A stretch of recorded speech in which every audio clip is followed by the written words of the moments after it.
Saat ini ada stigma yang diarahkan bahwa saya dibiayai oleh oligarki, disponsori oleh oligarki. Hal itu dihubungkan dengan adanya foto dan kegiatan Pak Aguan CS di Gedung Sate dan di Kota Bandung. Lebih baik jadi pemimpin yang melakukan hubungan dengan kalangan pengusaha, di YouTube-kan, di TikTok-kan, di IG-kan, dilihat di media sosial secara terbuka apa yang dilakukan, dibanding dengan mengaku orang yang anti oligarki, seolah-olah berhadapan dengan oligarki, tetapi saat pemilu di belakang layar timnya mendatangi oligarki meminta bantuan untuk dana kampanye, atau di saat pemilu menggunakan fasilitas pesawat, jet pribadi untuk kegiatan kampanye, padahal jet itu milik oligarki. Saat ini ada stigma yang diarahkan bahwa saya dibiayai oleh oligarki, disponsori oleh oligarki. Hal itu dihubungkan dengan adanya foto dan kegiatan Pak Aguan CS di Gedung Sate dan di Kota Bandung. Perlu saya tegaskan ya bahwa pada saat itu pemerintah Provinsi Jawa Barat kedatangan tamu dari Yayasan Buddha Suci yang dimotori oleh Menteri Perumahan Kawasan Pemukiman Pak Ara Sirait atau Muamar Sirait.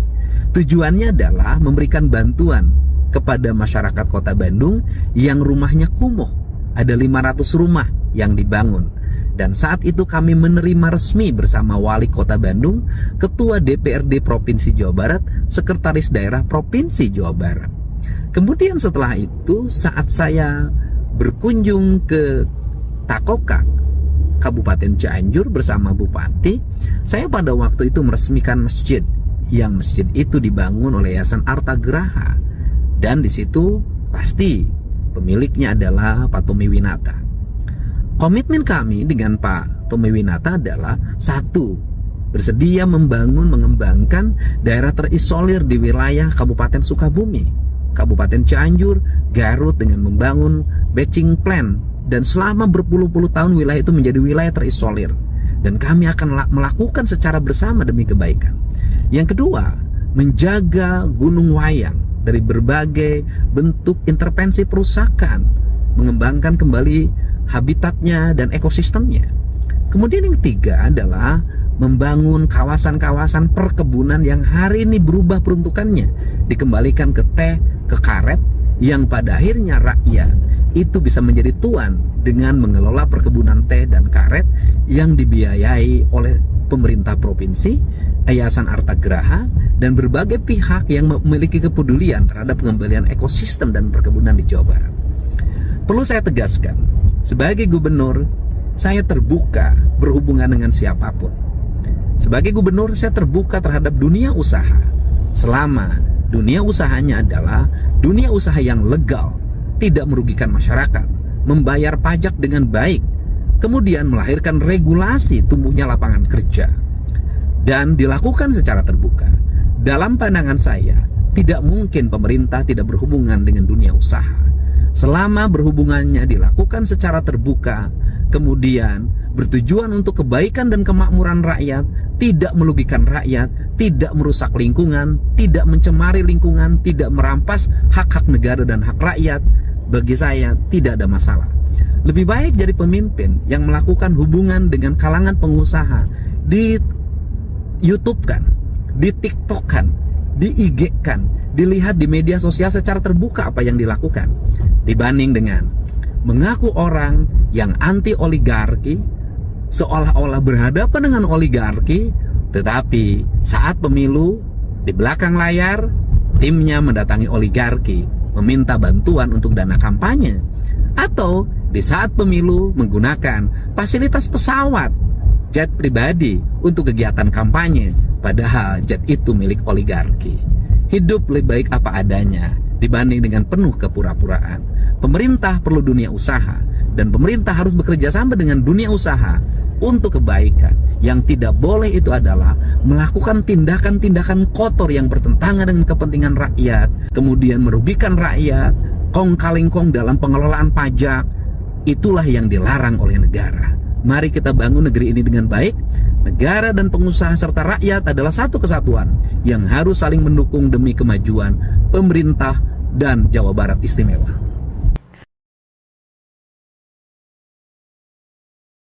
Mengaku orang yang anti oligarki seolah-olah berhadapan dengan oligarki, tetapi saat pemilu di belakang layar timnya mendatangi oligarki meminta bantuan untuk dana kampanye, atau di saat pemilu menggunakan fasilitas pesawat jet pribadi untuk kegiatan kampanye, padahal jet itu milik oligarki.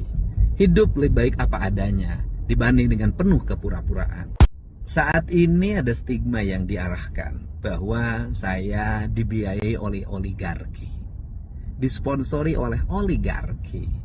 Hal itu dihubungkan dengan adanya foto dan kegiatan Pak Aguan CS. Saat ini ada stigma yang diarahkan bahwa saya dibiayai oleh oligarki, disponsori oleh oligarki. Hal itu dihubungkan dengan adanya foto dan kegiatan Pak Aguan CS di Gedung Sate dan di Kota Bandung. Perlu saya tegaskan ya bahwa pada saat itu pemerintah Provinsi Jawa Barat kedatangan tamu dari Yayasan Buddha Suci yang dimotori oleh Menteri Perumahan Kawasan Pemukiman Pak Aras Sirait atau Muamar Sirait. Tujuannya adalah memberikan bantuan kepada masyarakat Kota Bandung yang rumahnya kumuh. Ada 500 rumah yang dibangun. Dan saat itu kami menerima resmi bersama Wali Kota Bandung, Ketua DPRD Provinsi Jawa Barat, Sekretaris Daerah Provinsi Jawa Barat. Kemudian setelah itu saat saya berkunjung ke Takokak, Kabupaten Cianjur bersama Bupati, saya pada waktu itu meresmikan masjid, yang masjid itu dibangun oleh Yayasan Arta Graha, dan di situ pasti pemiliknya adalah Pak Tommy Winata. Komitmen kami dengan Pak Tommy Winata adalah satu, bersedia membangun mengembangkan daerah terisolir di wilayah Kabupaten Sukabumi, Kabupaten Cianjur, Garut dengan membangun batching plan. Dan selama berpuluh-puluh tahun wilayah itu menjadi wilayah terisolir. Dan kami akan melakukan secara bersama demi kebaikan. Yang kedua, menjaga Gunung Wayang dari berbagai bentuk intervensi perusakan, mengembangkan kembali habitatnya dan ekosistemnya. Kemudian yang ketiga adalah membangun kawasan-kawasan perkebunan yang hari ini berubah peruntukannya, dikembalikan ke teh, ke karet, yang pada akhirnya rakyat itu bisa menjadi tuan dengan mengelola perkebunan teh dan karet yang dibiayai oleh pemerintah provinsi, Yayasan Arta Graha, dan berbagai pihak yang memiliki kepedulian terhadap pengembalian ekosistem dan perkebunan di Jawa Barat. Perlu saya tegaskan, sebagai gubernur, saya terbuka berhubungan dengan siapapun. Sebagai gubernur, saya terbuka terhadap dunia usaha, selama dunia usahanya adalah dunia usaha yang legal, tidak merugikan masyarakat, membayar pajak dengan baik, kemudian melahirkan regulasi tumbuhnya lapangan kerja, dan dilakukan secara terbuka. Dalam pandangan saya, tidak mungkin pemerintah tidak berhubungan dengan dunia usaha. Selama berhubungannya dilakukan secara terbuka, kemudian bertujuan untuk kebaikan dan kemakmuran rakyat, tidak merugikan rakyat, tidak merusak lingkungan, tidak mencemari lingkungan, tidak merampas hak-hak negara dan hak rakyat, bagi saya tidak ada masalah. Lebih baik jadi pemimpin yang melakukan hubungan dengan kalangan pengusaha, di YouTube-kan, di TikTok-kan, di IG-kan, dilihat di media sosial secara terbuka apa yang dilakukan, dibanding dengan mengaku orang yang anti oligarki, seolah-olah berhadapan dengan oligarki, tetapi saat pemilu di belakang layar timnya mendatangi oligarki meminta bantuan untuk dana kampanye, atau di saat pemilu menggunakan fasilitas pesawat jet pribadi untuk kegiatan kampanye, padahal jet itu milik oligarki. Hidup lebih baik apa adanya dibanding dengan penuh kepura-puraan. Pemerintah perlu dunia usaha, dan pemerintah harus bekerja sama dengan dunia usaha untuk kebaikan. Yang tidak boleh itu adalah melakukan tindakan-tindakan kotor yang bertentangan dengan kepentingan rakyat, kemudian merugikan rakyat, kong-kalingkong dalam pengelolaan pajak, itulah yang dilarang oleh negara. Mari kita bangun negeri ini dengan baik. Negara dan pengusaha serta rakyat adalah satu kesatuan yang harus saling mendukung demi kemajuan pemerintah dan Jawa Barat.